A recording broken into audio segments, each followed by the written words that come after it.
Good morning. So I want to explain something that I've been feeling convicted on. So ranting is not of God.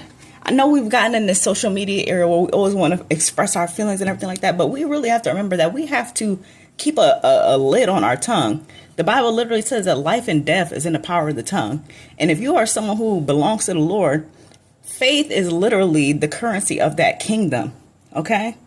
So when you're opening your mouth and using your creative power to speak all these things that you're upset about and all these things that you can't stand and everything like that, not only are you blocking answers, but you are bringing yourself into a place of negativity that's agreeing with the demonic realm. Okay. Like God really had to start showing me this, because then when you start seeing things in your life that agree with it, now you're pissed off. And another thing that God actually showed me today, because I actually fixed something in my community that's been pissing a lot of people off, but it's like, it really was a quick solution, right? And I'm going to explain to you. There was a tree that was just the branches were hanging into the sidewalk and then growing into the street. So it's a problem that should have been handled a long time ago, right? So people's heads are getting knocked, cars are going by, the branches hitting people's cars. They're trying to call the city. And I literally went out there with the little things they use to trim trees and stuff like that and just clipped a few branches.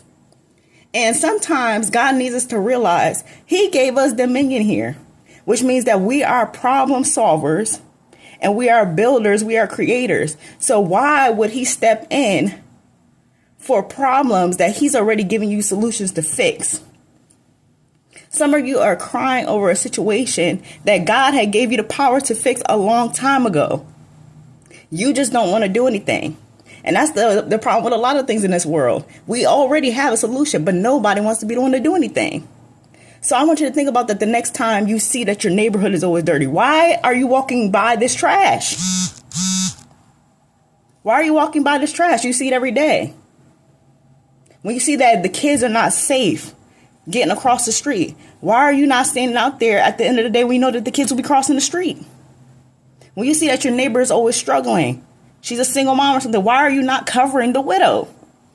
It's practically the same thing. It's someone who does not have a man in the household. If you see that there's a lot of poor in your neighborhood, then how come you're not helping the needy?